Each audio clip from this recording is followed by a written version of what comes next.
Hey guys, welcome into the Falaya Focus studio, where today we're talking with my good friend Gavin from Highland Wealth.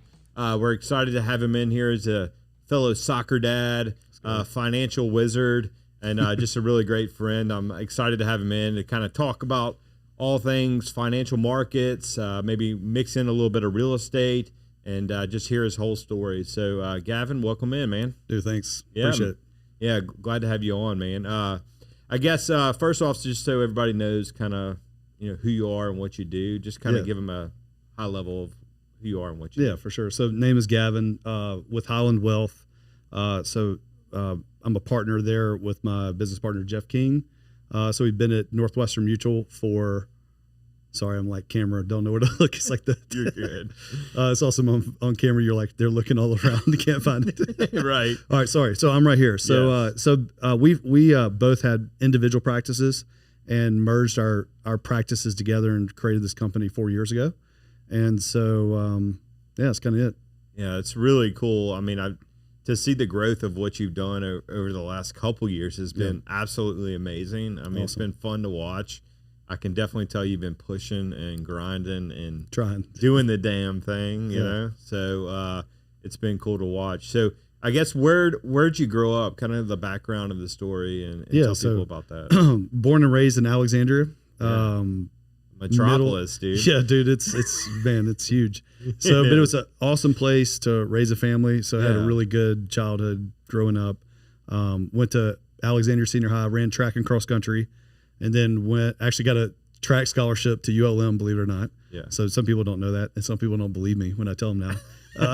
But you can run too. So that's we got to get in that Fat Boy 5K next year. I think you ran it this year, didn't you? I did. I dropped to 21. Dude, you probably smoked people. Yeah, it was good. It was a tough one. Yeah, it was hot out there. I know. And I'm definitely not in the best shape I've ever been. Right. I've run it in the 20s before, but it's really good. Yeah. So, dude, the track suit that you have. How good is that? Dude, for your birthday. Yeah, that was we want to talk about that on the podcast. That was pretty impressive, him putting his track suit on again. Yeah. I can't believe I fit into it. That was crazy. Dude, it's impressive. It really makes the legs pop. Yeah. Summer said you're going to regret this, which I do now. But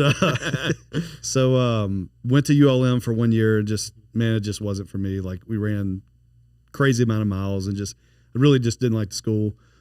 So I came down to LSU as a sophomore, worked at Spectrum Fitness Club on Perkins Road, met a ton of people in the community, which was awesome. Did an internship with Smith Barney at the time, and guy gave me some really good advice. Is like, just connect with a lot of people in the community. Right. And when you get out, that connection will help you more than anything. And he was right. And so started with Northwestern Mutual right out of school. So I've been there 16 years. And then 4 years ago, me and my business partner both had, kind of practices that we were just like, man, we ought to just merge and really like build a business and not a practice. Gotcha. And so that's how that came about. And here we are. Yeah, that's awesome. I mean, it's cool to hear. That's a lot of work went into that too. Yeah, I mean, it's not easy to get going in the financial business. I mean, it's a grind, right? Definitely a grind. It's definitely a grind. It's definitely not something that would not go back to day one and do that over again. No? What made you want to pick financial advising? Because just FYI, I was a financial major until my senior year. Yeah, I actually passed the capstone financial class. Yeah, and got an A in it. I'm just gonna put that out there. That's awesome, dude. I could have graduated in finance. I didn't make many A's in college. I know. I'm gonna go ahead and brag, but, humble brag. Yeah. But I just couldn't see myself getting into that, especially because it was a little later in life. Yeah. I was an idiot from 18 to 23. It's okay. I didn't graduate till I was a little later, and I was like, I'm gonna go into people's houses and try to get. And I was like, this isn't gonna go well for me.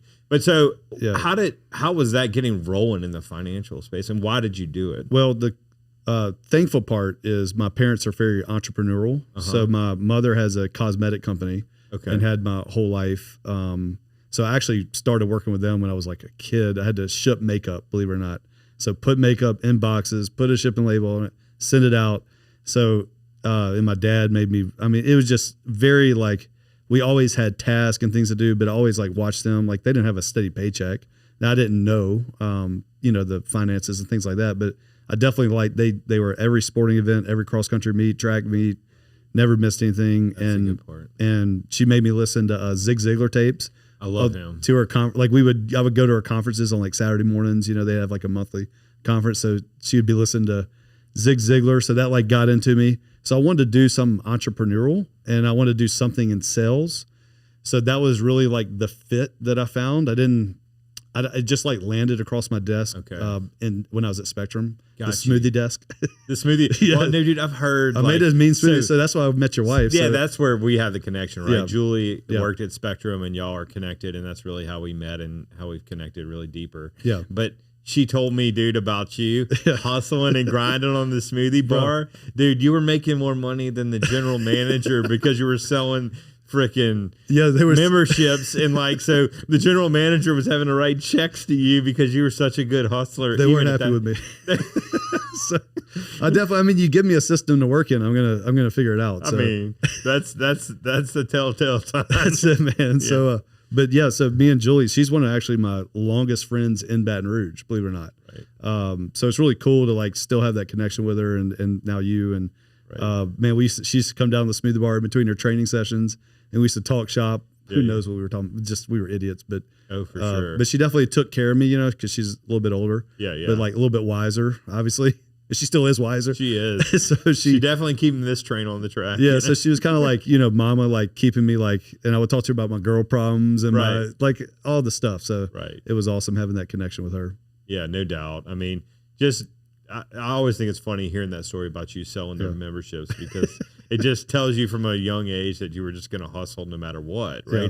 And that's what it takes to like push anything like Falaya or any business. Is you got to grind, you got to touch people, you got to get out there and tell them what you do, who you are. And if you don't have that contact or you can't push, you probably shouldn't do entrepreneurial stuff, because it's a lot of sales. It is. It's a lot of, you got to sell. Not only do you have to sell your customers, but you got to sell your team, your people, your organization. I mean, even your vendor partners. Yeah. I mean, you're selling everybody. Yeah, for sure. On the dream of Highland Wealth and what that's going to be and what it's going to look like. Right? Yeah. Not just your customers. So, kind of interesting. So what was it like getting your first client? Yes, and like Julie was actually one of my first clients, which is funny. Your wife, so she bought like some insurance from me or something, and I think she felt bad for me. So, man, it was so my aunt and uncle, they like agreed. So I had a really good like sphere of influence that was created from Spectrum. So a guy actually went and did an internship for a semester, and it was one of the worst internships ever. I literally sat in a room and studied for the Series 7, and then filed some paperwork for like 10 minutes, and that's it. And I did like every Wednesday for 3 hours for a semester. And I didn't meet with the guy until the end of the internship. But he gave me the best advice, because he was like, Gavin, if you want to be a financial advisor, make connections with people, show them that like you'll work hard for them. And when you call them, when you graduate and get into the company that you start working for, they'll do business with you, like, because they like you. And there was a numerous amount of examples that just happened that I would have never had that opportunity if I wasn't at Spectrum. I didn't meet great people. They didn't trust in me and like just know that, hey, I'm going to go to bat for you and I'm going to try to do everything I can for you. I don't know a lot, but I know something. Like, through the training and stuff, I'm going to show up. So that like, I think that really helped me like start. So I don't know if it was bad as like other people start, because our past success rate to 5 years is like 19% in the industry. Wow. I know, dude. So if you start, you got a whole 19% chance of making it to your 5th year. And so it's better than a startup though, right? I don't know. I think my startups might have an advantage. So the managing director came to me like the first 2 weeks, and I was like screwing around as salespeople do. You know, we can find other things to do besides what we're supposed to be doing. And he was like, dude, don't you know you got a 19% chance of like making it? I think those like little moments in life of like I could just go back and I'm like, dude, I got to like get after it. Like if I got a 19% chance, I can't do what I'm doing now. So I got really serious, and I mean, I just started learning my craft, you know, trying to meet with as many people as I could. Yeah. And so I don't know where we're going with that. Yeah. So it all comes back to the Smoothie King. I mean, the smoothie bar, man. Hanging out with Julie at the smoothie bar. It all comes back to the smoothie bar. That's it. Yeah, I mean, dude, that's it. Like, I mean, you really have to make those connections to people, and if you don't have those, your business isn't going to grow. Yeah. Right. And, reaching out, it's really hard. We have to make those cold calls. Yeah. It's not easy. It's not easy. It's not for the faint of heart. Yeah. And you got to show up and you got to dial and you got to Yeah. reach out and you got to do, whether that's reaching out in the community or through the phone, Yeah. No matter what, if there's no secret agents, right? That's Yeah. what they talk about in real estate, right? So if you're a secret agent, you're nothing. Yeah. There's no secrets to this thing. No doubt. And no is like such a small word, but it can hurt like really bad. So, but you have to just, somehow you got to just get through like, hey, not right now. Cause man, I've had a lot of people tell me no. And then a couple years later, the timing wasn't right. And that's not their fault. It's just the timing wasn't right for them. Right. And you need to respect that too. So I've tried to do that, in my career of like, it's okay if we don't do business. Let's just leave the conversation as friends. And if something comes up and you need a resource in the future, we're here. It is hard to get past that and get comfortable with that. Yeah. I think that's, because you always feel like you're being jaded or not respected or you take it personally. Yeah. You can't do that, right? No. It's like, it doesn't matter. It'll come back around. Yeah. I've seen that a lot of times, right? Yeah. So, we just tell them what we do. And then sometimes they tell us to get lost and sometimes they don't. Yeah. You know what I mean? It's crazy. Like there's numerous examples of people that haven't done business with me, but referred us to our best clients, like clients who become lifelong friends, great relationships. So it's crazy. People didn't do business with us, but they knew what we did. It wasn't right for them. And they're like, they told their buddy like, hey, you ought to call Gavin. They called me. I'm like, who told you to call me? And I'm just surprised. I'm like, well, they didn't want to do business with me, but it's all good. So, so you never know who you're, like, I would never try to burn a bridge or like always leave that, that calm on that no, like, hey, if something comes up, let me know. Even if it's their friend or another relationship out there. No doubt. That's for sure. So how, let's talk about that transition from being a solo practitioner to Highland Wealth. Yeah. And what was that transition like? I know. Crazy hard. So, but a lot of fun. Like literally it's rejuvenated me and Jeff's career and businesses. Like it made it a lot more fun. It's a lonely business that we're in. I think that's for a lot of entrepreneurs. Like it looks fun on like the Instagram and the social media, but it's a lot of businesses are lonely. Right. And so it's just a lot more fun to have someone go into battle with you every day to speak. And so a couple things came out of that. Number one, we didn't know anything about being a business owner. Right. Like we thought we had this business and we had like, so Val was with me. She's been with me forever. Like she's amazing, but it was just me and her. So it wasn't like a business. It was just me and her, like doing business, Right. So we had to merge our employees together. We had to create a culture, right? So we didn't know anything about culture. Our culture was us. Like that was it. And so it can't be just like me and Jeff's culture. It's got to be the firm's culture. Right. And so we had to create a culture, core values, and really just learn how to be a business owner, right? Like we got to pay ourselves differently. We got to count the beans a little bit differently. Because if you're wanting to grow, you can't take it all home and spend it, right? You gotta put it back, reinvest back into the business. So I know that's a hard pill to swallow there, isn't it? Sucks, but it's been fun, man. It's like because man, we have people on our team now that's just to see their growth pattern has been incredible. That's great. And so without that like commitment from Jeff and I early on, I don't know if that would have happened. And so just to see them and where they're at today is just that's the enjoyment I get out of it now. Like not where I'm growing to per se, but where like our guys and gals are growing, like that's the fun part of the business now. So is that when you moved actual offices too? Was that so in conjunction at Highland? You're at Highland. We're at Highland. And so our firm Northwestern moved and we moved along with them. And then we created that firm, and then we're in the back of that building. Okay, so they're there too. They're there too, yeah. Okay, and you're just underneath them. Yeah. Right, so we co-op that space. Okay. So we share in the rent, share in the common areas, stuff like that. So it makes it doable for a firm like us to rent space like that. Yeah. So that makes it nice, right? Because I really like the space, but it's very expensive. Obviously. Oh yeah, that space is unbelievable. That space is really unbelievable. Yeah. I'd love to one day be there if we could, but it's a lot of. Yeah, it's a high dollar real estate. Have they filled up the whole thing? No, it's the top floor is still vacant. It's coming. I know a few things I can't say, but I think it's I think it's close. Good. And then Tsunami, that's public knowledge. So they're coming in. I think they're wrapping up here pretty soon. For their development side of that. That'd be cool. Go get lunch.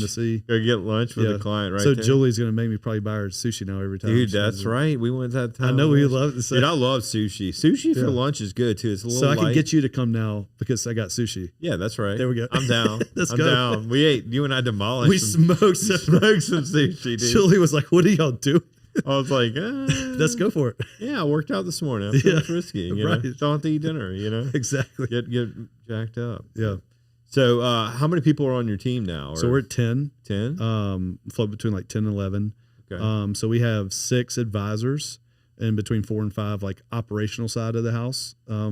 So you kind of divide it into 2 advisors. So 6 advisors. And then admins.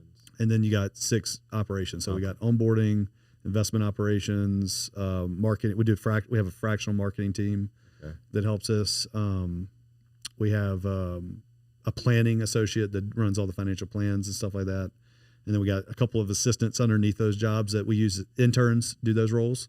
Gotcha. And so they're doing about 20, 25 hours a week from LSU, generally like finance majors. That's great. Found a cool like pipeline of they usually come on board. So Parker, he just graduated last week, so he's on vacation right now. So he'll start full time. That's cool. Start full time next Wednesday. So it was, man, I mean, what a deal for an LSU student to come work for you in that building and see what y'all do and what you've grown it to. Yeah, I mean, that's a huge opportunity for top talent. And paid. I would say that would be a top. Yeah, so if you're interested, we're always looking for talent. So that's a difficult part in today's world, which I know probably a lot of your guests have spoken about, is like trying to find talent and keep them. Oh God. But we're all about like core value fit and finding those like right people, right seat traction model. Well, I would agree, because the biggest thing is you only can make those moves so many times, and you got to make the right fit. You know, like that's it. I hit a home run with Jacob. Oh, dude, we were talking about that. You know what I mean? I agree. But you can only get a couple picks. You know, especially if you're building this thing. Yeah. You know. And then your commitment to the people that you bring on is important, right? It's like, it's not to be taken lightly. No, when you bring someone on, it's their life and their family. And, it's a paycheck. It's a deal, and so it's you got to make sure you're making the right decision, not only for your company but for them, for sure. Because you want to be good to people and make them happy. So how did you establish the culture? Talk about how you established the culture. Yeah, so that went to. First of all, Jeff and I sucked as business owners, like, just to be candid. Like, we just didn't know what we were doing. Like, it was glaringly obvious. We know how to do financial advising, but we sucked at being a business owner. Right. Didn't know anything about it. I mean, it's just interesting. Like, we thought we did. And it's funny, like, when you get pushed into something, then you're like, well, I don't know anything. Right. And so he had several clients. It was just like everyone was like, dude, and he would like he would ask them like, why are things going well in your business? Like, I see like the numbers are improving, like your attitude's better, like what's going on, what's different, right? And all of them said, we found this book called Traction, and we've implemented Traction, and things are taking off. Like 3 people, like back to back to back. And so Jeff called me, is like, dude, we need to look at this book Traction. And I was like, okay. And then I bought the book, like I was going to read it. And I was thumbing through it. I was like, man, this is a lot. And I'm like, I did. I read it. This week. I read a little bit of it this weekend. I know. I gave you the book. I did. I was like, Fair's not reading this. I know. I haven't read it yet, but I do have it, and I did thumb through it this weekend because I knew I was going to be sitting down with you. You know I was going to bring it up. I knew you were going to bring it up, so I was like, I'll read through a little bit of it. I'm impressed you still have the book, so that's awesome. No, it's sitting on my bedside table. That's good. I'm probably going to get through it this summer at some point. It is a hard read though. It's not like I read start to finish, and I think sectioning it off helps.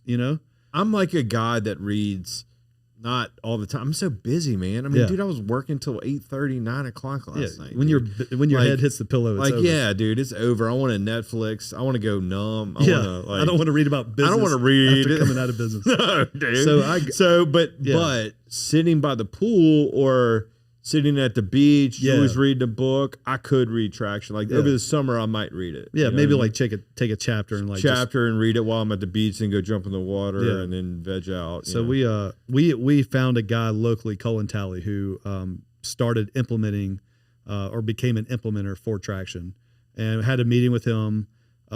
He really glared some weaknesses in our firm just from that first meeting. Right. And so we just took a chance and hired him. It was a big financial commitment. And I really was like, because I was head of like the finance and the numbers. I was like, dude, this is crazy. Like, is it going to be a return on investment? Yeah. But I mean, man, after we did that, man, there's just a process they take you through to build culture through core values. And it's like kind of goofy and like, I don't really like love that. You know what I mean? Yeah. But now like I embrace it and we use it. We judge and we help critique our key people, like our employees off of those core values, which doesn't like, they can know like how they stand based on like, hey, this is what we expect. Here's our 5 core values. And so it really makes it a lot easier when we're having those quarterly conversations. We're like, hey, core value of ours is connector. Like, how did you do it connecting clients this quarter? Right. And dude, I get like passionate about like, if I know you need something, like I want to go find whoever can help you do that. Right. And so connecting you to that. So not necessarily connecting to us, but like connecting to our clients or someone in the community. And so we're very focused on like connecting, and that's like a huge core value of ours. Sure. So then we get to judge on that. Like, how'd you do? And if you didn't, like, here's 2 or 3 things you can do to improve. Right. So it makes it very like a very easy conversation through those quarterly conversations. Yeah, setting the expectations, setting the culture, right? That's right. Because that people want to know what they need to do. That's it. You know what I mean? And people want to perform, they want to win. Yeah. So you just need to give them the game plan, and they'll be able to execute. They don't know the game plan. They don't know the game plan. They can't do it, right? Yeah, for sure. So setting that expectation is huge. So what are the 5 things? Do you have memorized? So our 5, I have to, right? I don't know if you do. I don't mean to put you on the spot if you. No, it would be terrible. So so ours are wins, connector, collaboration, growth oriented, and fun. Yeah. So fun is like one of our top core values. So like that's cool. That's in my opinion, our differentiator in the financial advisor world. Sure. Like I bet you not many are doing. You're not going to come into our office and not have like, it's not going to be stuffy. Right. We're not going to have suits. Never going to have a tie on. Kind of agree. Like I love that. Like, I think it's like the biggest boss move to walk in without a tie. Like, I hate to say that. I don't know. I know there's some people that feel the opposite. Yeah. But and I'm okay with that. Look, but I answer my phone in 2 seconds. Yeah. I perform. Yeah. I'm going to be extremely awesome for you. A tie isn't what does it, man. Right? You know what does it? Me answering the phone and me servicing you to the best of your ability. That's really what's going to be the differentiator between you respecting me or not. The tie isn't really going to do it. I agree with you, and, dude. I mean, we're coming in and we're talking about some like serious topics, right? And you got to bring some fun to it because like, so we're talking about your money, like that's what we're mostly talking about. We're talking about taxes and money, like. Those topics can be boring. They can be stressful. Lot. There's not a lot of like great education you come up with on those topics. Yeah, so like it's intimidating sometimes I appreciate it is intimidating to come talk about your financial position with us. And so if we can bring a layer of fun and like, hey, it's okay. And we're all in this together and it's going to be like, we're going to help you. We're going to guide you. We're not going to judge you. I just think that's important for people to know. Like, we're not going to be the firm that is like, here's these stats and here's these percentages and here's these numbers. And dude, people don't want to hear that. Like that's not helping anybody. So we want to give you education. We want to be your guide and we want to help you just through that process.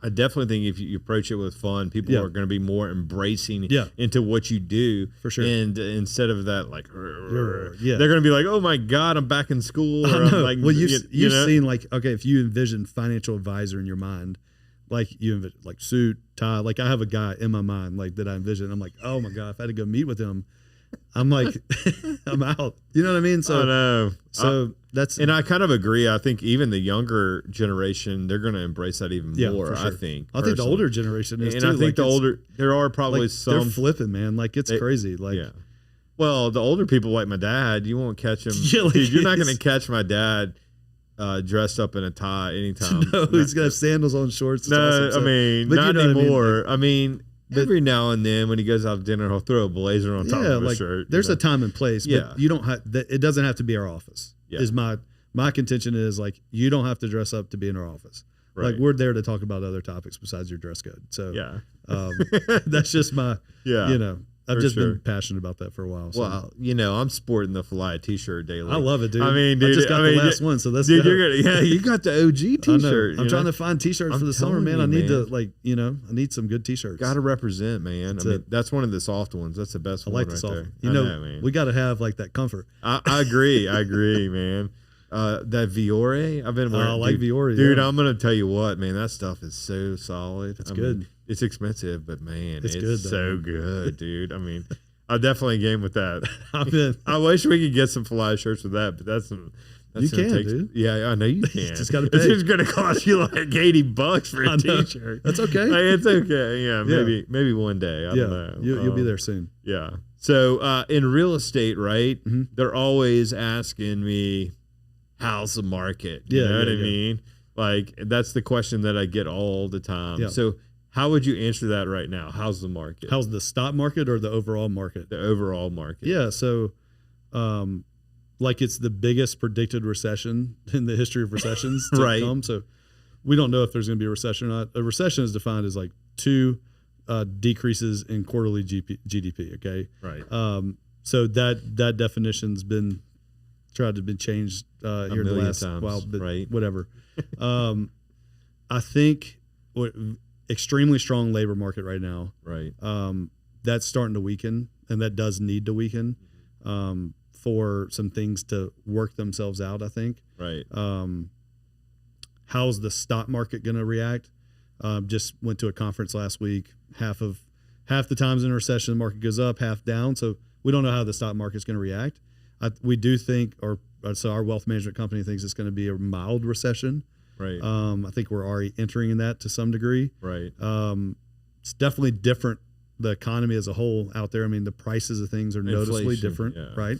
Inflation. We've been talking about inflation for 16 years. I've been there, and it's like we've been using 3%, 2.5% inflation numbers, right. And I'm like, man, a few years ago, I'm like, man, is this like, if we're gonna ever have inflation? Because we basically didn't have inflation in the 2010s. Right. So it's kind of interesting now that you've got to grow your money to keep pace with the cost of goods and services going up. Right. So it's definitely helped us like educate our clients on like this real. We need to grow our money.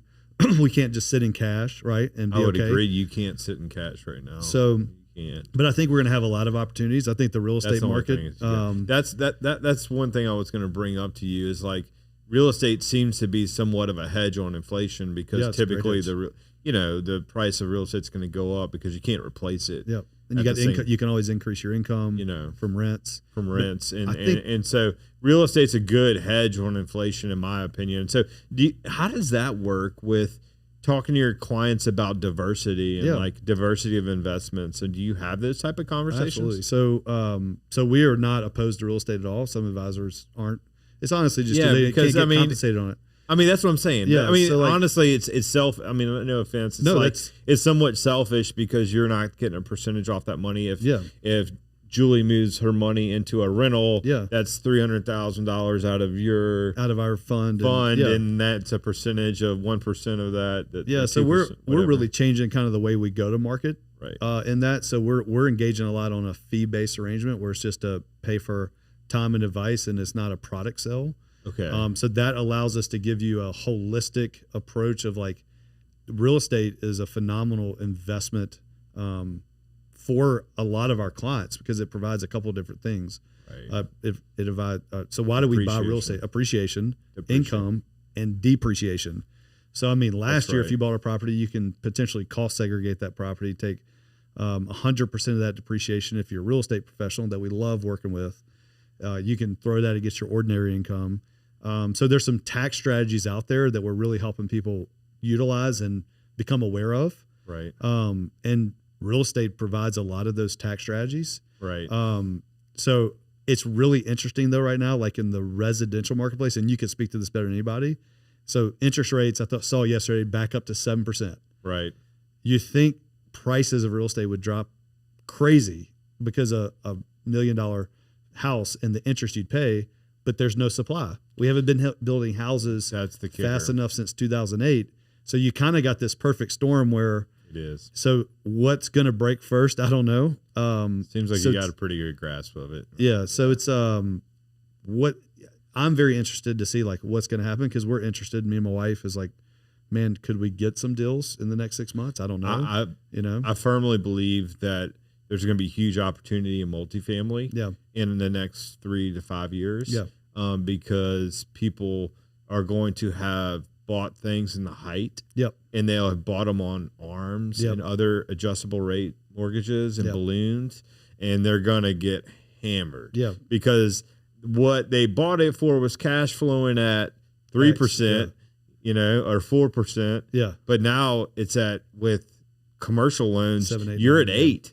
You're at 9 on some of these commercial loans. So they're going to get. Can you weather the storm? Can you weather the storm? And I'm going to tell you what, if you're running thin, you're now writing checks every month. You're writing a check every month instead of cash flowing the other way.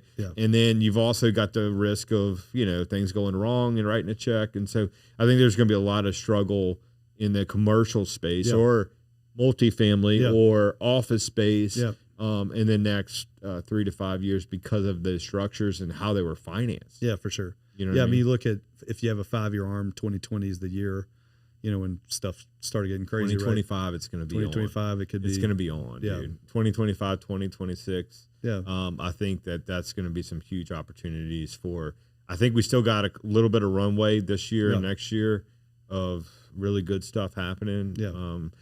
Like you said, man, ultimately the builders aren't building. They are holding back. I am working with builders and they are actively not building because they're scared of what's going to happen. And so that's killing inventory. And then you've also got the biggest thing is that people like my friends that I'm working with right now, Lacey and Lane Risponi, they want to move into a new house, but dude, they're living in a house, $300,000 at a 3% interest rate.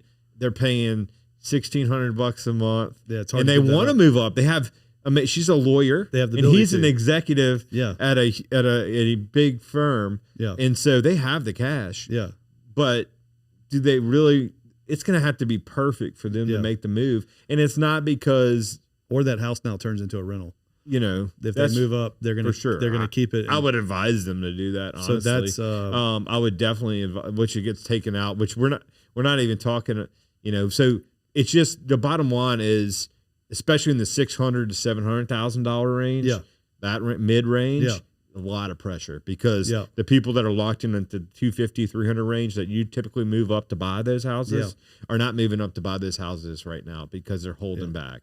And so there's just it's a good storm brewed. It's kind of interesting, right? So you don't want to sell a $600,000 house right now. No, it's just not moving. There are great if it's in the right location. If it's done right, perfectly, it'll sell fast. So the greats are selling fast, and that's always going to be the case, right? You know what I mean? So if you have an amazing house and you club and you price it right, it's probably going to sell. Move. It's going to move. So, but anyway, also what we're not talking about is like BlackRock and the buying of real estate. Yeah.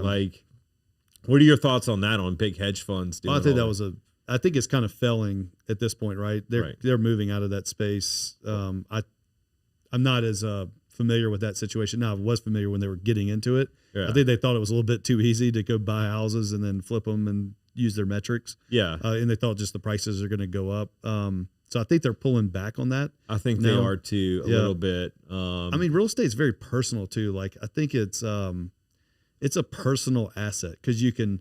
A stock is not very personal. If you buy a share of Walmart, it's just this thing out there, right? It's very hard to you don't really think you own Walmart when you walk into Walmart shop, if you're walking to Walmart shop. But you know what I'm saying?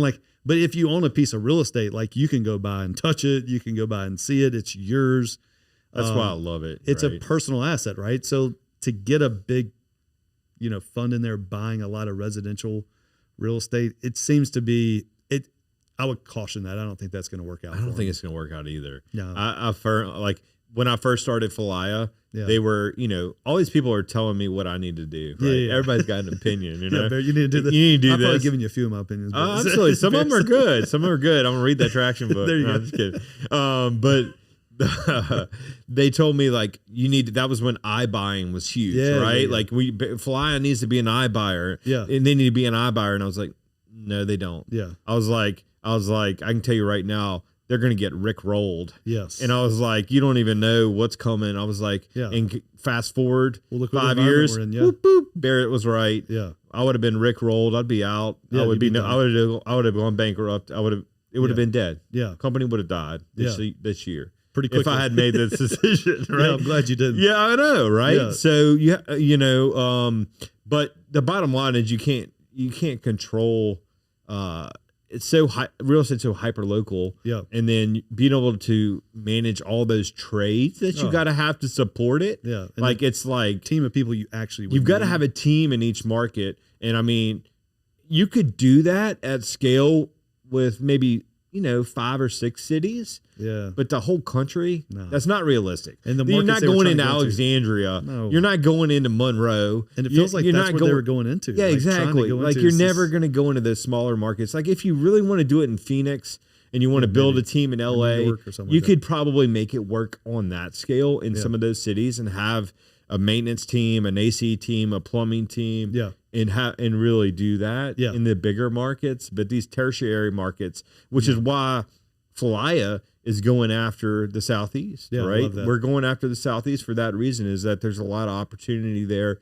Not as big markets, hone in our processes, get traction, and then expand into those bigger markets. Yeah, for sure. Well, look where the population flow is coming to the Southeast. So I think I think so, for sure. To be in, for sure. Florida and Georgia, huge, we just launched in Georgia. I don't know if you knew that. Oh, I didn't know that. Congrats, yeah, dude. We just launched. So you got quite a few states now. Yeah, 3 states. Yeah. So was Mississippi, Louisiana, and Georgia right now. Nice. So we're gonna try to do the SEC, baby. You just skipped over Alabama, which is smart.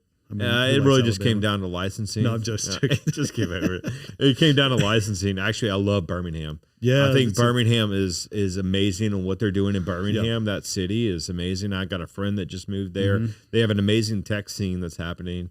They have great medical center. Great medical center. That's right. I got a few family members that live there, and just the outskirts of that city is unbelievable. Yeah, I mean, here they're having some problems in the inner city, like Baton Rouge and everywhere city. So, but overall, it's an amazing city with those outer areas. It's beautiful too. Beautiful elevation change and stuff like that. Oh yeah, very hilly. Yeah, he says he runs up those hills. He's dude. I mean, he has to walk up them because they're so strong. They got some steep hills there, man. It's crazy. I mean, we got that hill near City Park. It's about it's like 10 feet up, 6 feet up. Yeah, it's like one little hill I run up. Yeah. But anyway, Oak Mountain out there too. The amphitheater. You ever been to the amphitheater? I've driven by there. Yeah. You driven by there? Yeah. I've been to a lot of concerts there. Come on. Oh yeah, man. Yeah. It was blast. Yeah. And they have a great venue. It's like why didn't Baton Rouge have that? I don't know. You know what I mean? We need to talk to. I don't know, but like, why isn't Baton Rouge like doing that? We got Huntsville building an amazing amphitheater. Yeah. That's what Baton Rouge needs, is something like that. They could probably get it down there by LaBerge or something. That's what I'm saying. Yeah, either LaBerge is a slam dunk. Yeah. It's no big deal. They even did a test run of that. Did you ever see that with the Black Crows and some of that stuff where they put? I heard about that. Yeah, they put it out there in the field. Yeah, and did a test run, dude, and it was filled to the brim. And I'm not sure why it stopped. But I think an amphitheater looking at the Mississippi River, would be sick. It would be sick. Yeah. And you'd fill up hotel rooms, fill up restaurants. Yep. Like, think about what happened with Bayou Country Superfest, right? Oh, it was incredible. It was incredible. I went every year. The whole city filled up, man. The hotels. Why did that stop? What happened? Like it filled up. The hotels filled up. The restaurants filled up. The bars filled up. Gave you something to do for Memorial Day. Yeah. It's kind of like a holiday that. Think if you did that 10 to 20 times a year, what that would do to Baton Rouge's economy. Yeah. It would be huge. It'd be huge. You know what I mean? But they're not like, nobody's thinking like that. Yeah. They said there was 2 guys that were trying to do something downtown on the river. Downtown's tough though. But yeah. To go down there. Well, supposedly the city wouldn't give them tax credits, and they're out. Yeah, you got to give us tax credits if you're going to take the risk. Dude, the risk of all that. Improve the economy and stuff like that. Yeah, that's right. Because you're filling up hotels, you're going to get taxes on that. Yeah. The sales tax, you're going to get taxes on. You're going to get win-wins. Win-win. You should give them a tax credit. You know what I mean? Yeah. Completely, because it's a lot of investment. Yeah, you're going to have to raise a bunch of capital. You know what I mean? But anyway, I want to go see some good shows, Barrett. You need to do this. I completely agree. I think it needs to be done. I'm kind of focused on Falaya. Okay, I got you. Give Give me 10 years, we'll go to it. Right. It'd probably take forever to actually build the dang thing too. Yeah. So, hey, I saw that y'all got a new website, right? When did that launch? Yeah, so we've always had the website. We've just been focused on it a little bit more. So we hired a fractional marketing team. Okay. They've done an incredible job for us, or I think, so they're RAD Marketing. Okay. So they have an affiliation with Northwestern, so that's helped. So they kind of know the working. So they know the restrictions on what y'all can say and do. Man, we have because I know, compliance is out the wazoo, dude. Finance is not something you can just. Yeah, so it's trying to be more intentional and focused on it. It is a very cookie cutter website, but it does have like they are building it to the best of their ability with adding new stuff in there. Yeah. So and we're just trying to funnel all that together with LinkedIn, Facebook, and that website, and just trying to cross-pollinate those three platforms. Well, I thought it looked really, really good. Thank you, man. I did look at it. We have like, made graphic changes and we're trying to speak to, so we have a couple different segments of clients that we work with. Okay. So one of those segments are just the plant worker, chemical plants that's all along the river is a huge market for us. Guys that has been working with those plants for 20, 30 years. Gotcha. Have pensions, 401ks, and they want to leave those plants and create a retirement income. Gotcha. That's a huge part of our business. Gotcha. So that website's focused on them. And so I really want them to see when they look at us like, hey, we work with y'all. I mean, we work with 60 to 80 people that are retired today, another 60 to 80 that are approaching retirement in that space. So we are all bought into that space and really knowing what they need, trying to provide the services that they like and need for that space and the education around it. So we're marketing to them. We also work with business owners, right? But we don't market to them in the same way. Like, so I think if you try to market to too many people, just no one sees it, no one cares. I agree. It's hard to. You do have to segment. So we just have gone all in on that space, and then I work with a lot of business owners, and I really like working with business owners. The problems that they have. I mean, and we've talked about this a ton. Yeah. Got a really good buddy, John. Like, just love the conversations because I get to, like, I'm dealing with the same things they're dealing with. Right. And if we've solved something, I can say, hey, try this. Here's what we did. Right. I don't know if it's going to work for you, but something that we did. And then they give me feedback too that helps all the time. Right. So we're trying to take a marketing approach where, hey, we're talking to a segment. We work with multiple segments. That makes sense. Yeah. That is cool. It's good to know that's a big part of your piece.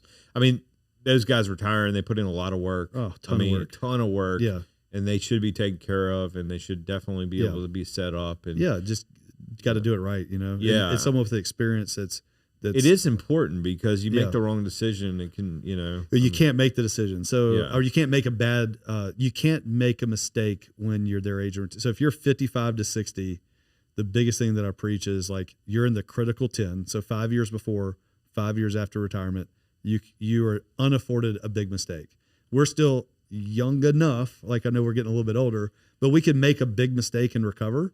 But those guys can't. So our main goal is to help them not make the big mistake. And that is truly the difference of a successful retirement or not. Yeah. And it's also, people get scared. Emotional, man. They get emotional and they get scared, and they make a bad decision, go straight all cash. Yeah. I don't blame you know what I mean? Yeah, it's like, they're like nervous, I react to my money way differently than I react to y'all's money, right?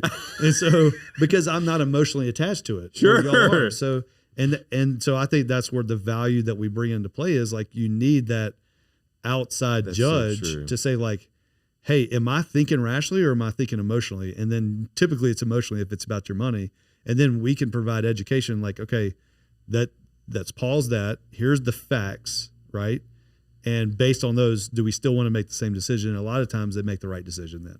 And it's taking that step back, taking a deep breath, getting in all the facts, and then, like, okay, well, I got a little emotional. And look, I do the same thing with my money. So it's not like I know what my clients are going through because I go through the same thing, right? Right. And so it's just helping them take a step back from the situation. And I think we have to do that in multiple areas of our life, like business owners, like, with an employee, like, there's a problem. Like, okay, I can't react when I find out because I'm going to make the wrong decision. I got to step back, look at the facts, and say, okay, based on this fact pattern, what decision should I make? where if I make a decision when I react, I suck. Like I don't make the right decisions. Right. So it's doing the same thing for your money. That's really what we're providing to those clients. Right. Yeah. I mean, you definitely, I know I react. Yeah. I get bad news all the time. It comes at me constantly, and I have to take a pause. Yeah, you know what I mean? And a lot of our clients watch the news, unfortunately, so I try to get them off the news. Oh, it's God. Have you ever seen anything good on the news? Oh, my God. So it's just that negativity is just going at them every day. And it's like, man, the world's going to end. I'm like, okay, let's take a step back.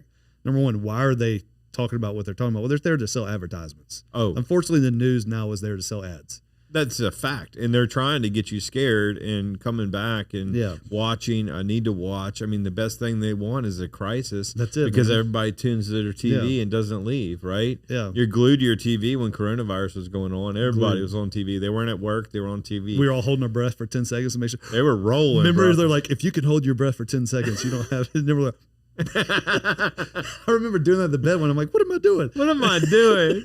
So, but hold your breath. You didn't hear that? No, I didn't hear They're that. like, if you could hold your breath for I'm going to 10 be seconds. honest. I shut it down. I played in the pool with Rivers, and I did my own thing, dude. And I charted my own path, and I'm going to continue to do that, That's smart. But my mom, on the other hand, completely opposite, dude. Dialed into Fox News constantly. She just, and it doesn't matter whether you're a Fox person or CNN person. It's the same thing, dude. It's just a different flavor of the same damn thing. You know what I mean? Ridiculous. It's like, what flavor do you like? Do you like this one or that one? Yeah. You know? I agree with you totally. But we're going to keep feeding it to you. You better come back to us. Just keep on watching those advertisements from the pharmaceutical companies. That's right. Oh my God! Don't even get me started. I'm just joking. We won't talk about that. Yeah. I hate pharmaceutical companies. I really do. I like a few of them because we have some clients with them. Yeah, I'm just joking. I don't know if that. I feel you, man. I'm just joking. I don't know. Their money's green, That's it, man. But anyway, so what do you think about the new technology in AI? Do you think AI is gonna integrate into your business, into financial markets, and how do you think it's going to affect the financial markets? Man, that's a great question. I literally don't know. So I'm gonna give you my opinion. This is not. Well, just to preface this, it's changing every day. Oh, fast, right?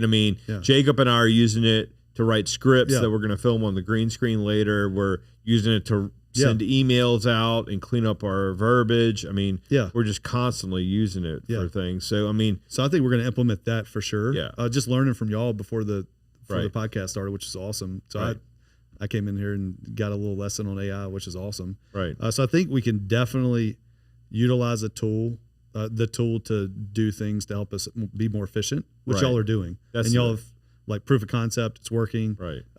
So we're definitely looking at it for that. It is scary from the standpoint of what it could do. And it also is are we overreacting too? I don't know. A lot of things we overreact.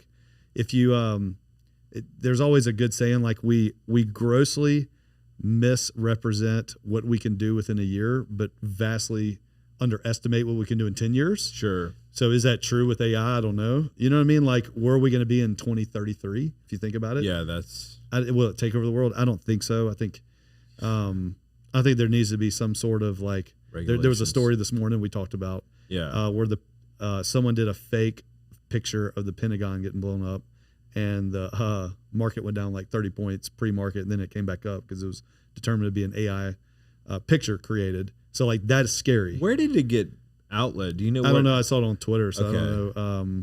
It was I just woke up this morning just looking at the news of the. So I shouldn't have been doing that, but no, I do it too. Yeah, so it was I was like, oh man, this is crazy. So it could go bad, but I'm also I try to be positive. I think look, if the world ends one day, which I think it probably will, it's going to happen. There's nothing I can't do anything to stop it. So I'm going to be positive about our future, my kids' future. Yeah, I'm going to live in that, cup half full. And I think we're going to be okay. I think it's going to be a great tool to help us in business, produce faster, produce more, help more people. Look at the advances in technology over the last 20 years. We had this conversation this weekend with a bunch of friends. It's 10 years ago, if I told you you were going to jump in a car with a stranger to go out to dinner. Exactly. Uber, like, would you have believed me? No shot you would have believed me. Like, that would have been so crazy. And that's just 10 years ago, dude. Just 10 years Zillow dude. wasn't even big 10 years ago. Exactly. Zillow was like a small little startup at that point. So just think about in 2012. It was like barely getting rolling. And that was all new technology, that's changed the way that we live on a daily basis. I'll argue for the better. So, could it go south? Yeah, but it probably won't. In our talk, we did a talk recently, and we talked about all the technology changes throughout the evolution from, the telephone, the internet, the wheel, the iPhone, right? Yeah. Everybody kept thinking that it's going to have security issues, destroy communication, destroy human. It was like very similar every time that there was something going on that people felt the same way. Yeah. AI, I talked about this and talked about blockchain and some other things with real estate. And I'm telling you, blockchain has nothing on AI. I agree with you. AI fundamentally is making people more efficient, delivering more value. And it's just unbelievable the return you get. Yeah. Like literally things that would take us a full day are now taking us an hour. It's crazy. You know what I'm saying? Like, so how much more the value of that, the value that you can extract from that time and that thing, it's unbelievable. Yeah. I mean, what AI is going to do for real estate and be able to do chats and tell you how to fill out a purchase agreement, give you answers on a property disclosure document, get you through the process is going to be unbelievable. That makes a lot of sense for y'all's business model. You know what I mean? So it kind of fits nicely in with what Falaya is trying to do. Oh, it absolutely does. I mean, chat bots and being able to get someone through a flow is going to be the future of a lot of businesses, not just Falaya. Yeah, right? no, I agree. I mean, it's going to onboard people. It's going to take people through your process. Yeah. Tell them about your core values, and establish a good relationship more efficiently. Yeah, right? for sure. From onboarding to closing, right? Yep. So I definitely think it's going to change. I'm interested to see if people develop some type of AI trading type thing. I mean, you know what I mean? Like that's where it gets a little weird for me. Is like how will someone use AI to manipulate and buy and sell and do things? I mean, that's kind of already happening from a it is. I know it is. There's some people even that Randall was working with that were working on stuff like that. And that's in Baton Rouge. So I mean, in New York. the technology's only helped us from a trading perspective, right? Because our value to our clients is not going to pick out like the S&P 500 or an international fund. It's really providing them great guidance, controlling emotions, giving them good tax advice, right? Collaborating and connecting them to professionals. Right. If they need a great real estate agent, hey, call Barrett. He will take care of you from start to finish if they don't have that relationship developed. Right. So that's where our value is. And that only makes us faster and better of managing the money, right? So there's no way. We've used technology for the last 10 years very effectively on that, and it's just made us better and faster. So I guess my point being is do you think there would be something that would inhibit the market or create a situation where a computer program could buy 10,000 shares of a stock, push it up, dump it? Well, they already have that. You know what I mean? So I mean, it's already happening, right? That's why I didn't get into finance. I was so scared about weathering that storm because as a financial advisor, unless I have enough capital. Yeah, I can't do stuff like that. Yeah. You know what I mean? Yeah. And I'm playing against people in New York that have... But you can just let them manage it. You know what I mean? Yeah. It's like billions. I don't know. It's but you can hire Axelrod and just let him manage it. I mean, that's what I'm saying. There's people playing with that. I mean, there really are. What a good show, though. What a good show, dude. I mean, is it coming back? I don't know. I stopped after Axelrod left. I'm out. You're out? Yeah, dude. I'm not watching that without Axelrod. Yeah. Really? The guy with the bald head, he's not as good as Axelrod. No, terrible. Yeah, terrible. So he's good in Homeland. Julie got me to watch Homeland, believe it or not. Yeah. So he was originally in there, and then he came out in Billions. Billions is such a great show, dude. One of the best. One of the best shows ever. Oh, I love it. And then Taylor, and she was doing a lot of that stuff. She was. Their quants and all that. Yeah, their quantity. It's interesting that technology and what that could do. On that level, it's kind of. I think it only enhances and makes you more efficient. Right. So what's the best way for people to get started investing? I guess if we're just gonna man, that's a good question. I think the it's like just starting, right? Like working out. You know, the hardest part is that like just going to the gym. So the hardest part is like open an account and just start putting money in. My recommendation is like, man, you've got a 401k if you're working for a company, or if you're not working for a company, you have an IRA, like a Roth IRA. Just open that account, get with your HR or get with an advisor or a friend that knows about it. Or go on Instagram, and they got 1 million people that'll teach you how to do it now, and just open an account and just start funneling money in. And just pick a number that you're comfortable with, whether it's $100 a month, $500 a month, whatever, and just start getting on autopilot. Like, pay yourself first. Right. And that's the big thing. Like when I'm going with like younger clients, teaching of like saving principles and investing principles, is that pay yourself first mentality. Right. Gotcha. And so a lot of people, when they, graduate school and go into their occupation or job, they're making an income, and they usually get paid twice a month. Right. Mm-hmm. And so they got money coming in. They have every intention to save what's left over at the end of 2 weeks, but they never do. Right. Because it's always like, well, I get the money filled back up, so why am I going to save? Right. And so you just flip that. And if you save first, and then you can just spend whatever you have, and it's cool, you're going to have way more money down the road. And so I have to do that for me personally. Like, I have to set up auto drafts on my check. I get paid. First thing's gone is that.